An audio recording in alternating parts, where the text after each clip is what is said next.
Au centre du syndrome de fatigue chronique encéphalomyélite myalgique, ils ont été choqués de voir à quel point j'étais malade. Aujourd'hui, je ne pourrais pas être plus heureuse dans ma vie. Par Nina Kaspersen. On m'a diagnostiqué un cancer en 2012 et l'année suivante, j'ai subi une opération, de la chimiothérapie et de la radiothérapie. Le traitement a été physiquement éprouvant et à la fin, je pouvais à peine marcher.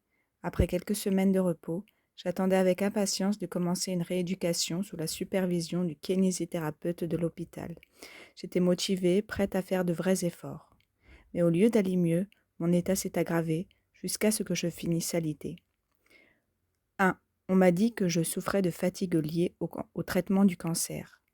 On m'a expliqué que ma fatigue venait du traitement. Des recherches existaient déjà dans ce domaine, mais il était impossible de dire si elles étaient causées par la chimio, la radiothérapie ou le cancer lui-même. À l'époque, la recherche portait surtout sur les aspects physiques. Mon médecin m'a dit qu'aujourd'hui, elle s'intéresse davantage aux causes physiologiques de la fatigue. Elle s'intéresse davantage aux causes psychologiques de la fatigue. Quand je suis tombée malade de fatigue, on m'a dit de ne jamais me surmener, ni physiquement, ni mentalement. Si j'en faisais trop, je me sentais plus mal. Très progressivement, j'ai commencé à me reconstruire. 3 ans plus tard, j'étais encore en fauteuil roulant, mais je pouvais marcher un peu et participer à des activités sociales 2 à 3 fois par semaine, pendant quelques heures. J'allais mieux, et avec mon employeur et le Service national du travail et des aides sociales, j'ai accepté de tester ma capacité de travail. J'avais tellement envie de retravailler. Peu à peu, j'ai augmenté mes activités. Un peu de travail, du bénévolat, des sorties. J'avais peur d'une rechute, alors je me reposais beaucoup. Mais au fil du temps, j'ai recommencé à aller plus mal, même si je gardais le même rythme. Je voulais tellement avoir une vie normale, travailler, voir mes amis, contribuer à la société, me sentir bien. Après environ 1 an, j'ai craqué.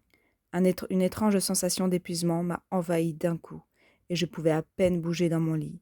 J'étais revenue au point de départ, 4 ans plus tôt. En pire, j'ai fini à l'hôpital.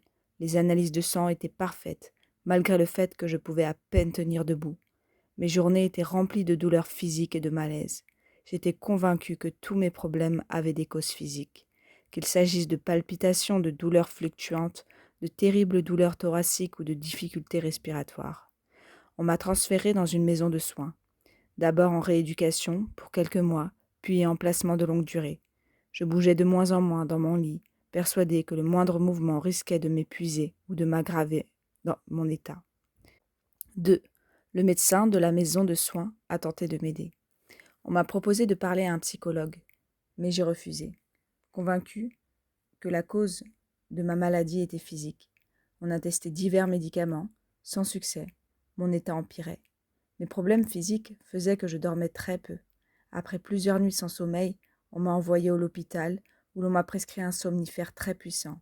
Grâce à ça, je pouvais dormir jusqu'à 4 heures par nuit. Je me souviens que le médecin m'a dit, presque sur un ton accusateur, « Mais vous ne faites rien, donc forcément, vous n'avez pas besoin vous n'avez pas besoin, vous n'avez pas de besoin naturel de dormir. » Il avait raison, évidemment, puisque je ne sortais même pas du lit. Mais ces paroles m'ont blessée et m'ont fait me sentir encore plus impuissante. La maison de soins m'a aussi adressée au centre syndrome de fatigue chronique encéphalomyélite myalgique de l'hôpital Acker. Ils accueillent des patients présentant des symptômes similaires aux miens, pour déterminer si c'est bien de l'EM. L'hospitalisation dure 2 semaines, avec des consultations auprès de médecins kinés, nutritionnistes, etc., afin d'évaluer si les symptômes correspondent aux critères définis. J'avais naturellement beaucoup d'espoir. Un médecin et une infirmière du centre sont venus me voir. Je n'ai pu murmurer que 5 minutes avant d'avoir besoin de repos. Je limitais toutes mes activités de peur de me surmener. Après ce bref entretien, ils ont parlé à mon mari et au médecin. Mon mari est revenu en me disant que le centre syndrome de fatigue chronique EM avait été choqué de voir à quel point j'étais malade et que j'étais bien trop atteinte pour qu'il puisse m'aider. Plus tard, au téléphone, on lui a seulement dit de me rappeler de bouger mes pieds chaque jour pour éviter le pied tombé. Nous n'avons plus jamais eu de nouvelles d'eux. 3. À ce moment-là, j'ai perdu tout espoir. Je n'y croyais plus.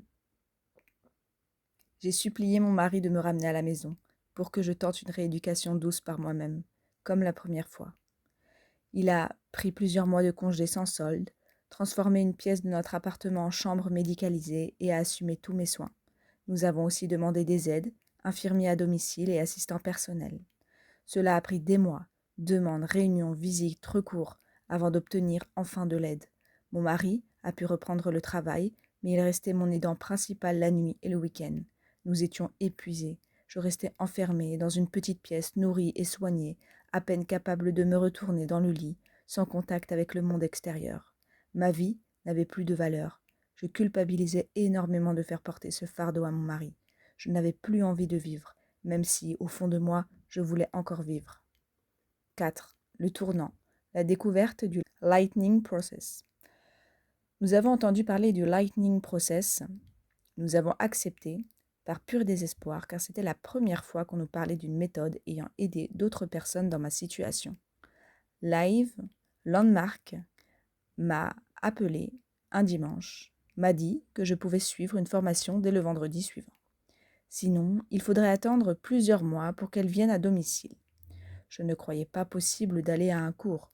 Je ne pouvais ni me lever ni marcher. Mais comme nous avions décidé d'essayer, je n'ai pas objecté. Nous avons parlé un peu plus d'1 heure. Déjà, en soi, c'était révolutionnaire pour moi. Cette conversation m'a motivée. Le soir même, j'ai tenté de sortir du lit et de descendre par terre. On a mis des coussins, je me suis laissé glisser et j'ai rampé. Bien sûr, j'étais épuisée, mais l'habituelle sensation d'effondrement ne s'est pas produite. Le lendemain, j'ai encore réussi à rouler hors du lit et à atteindre le salon. Avec l'aide de mon assistante, je me suis habillée pour la première fois en 16 mois, me suis assise sur le canapé et j'ai passé plusieurs heures hors du lit. Le mardi suivant, après un nouvel appel, j'ai tenté de sortir. J'avais un fauteuil roulant électrique, mais il fallait que je me tienne debout pour y entrer. Avec 2 personnes, pour m'aider, j'ai réussi. C'était atrocement douloureux et effrayant, mais j'y suis parvenue. Et je suis sortie de l'appartement.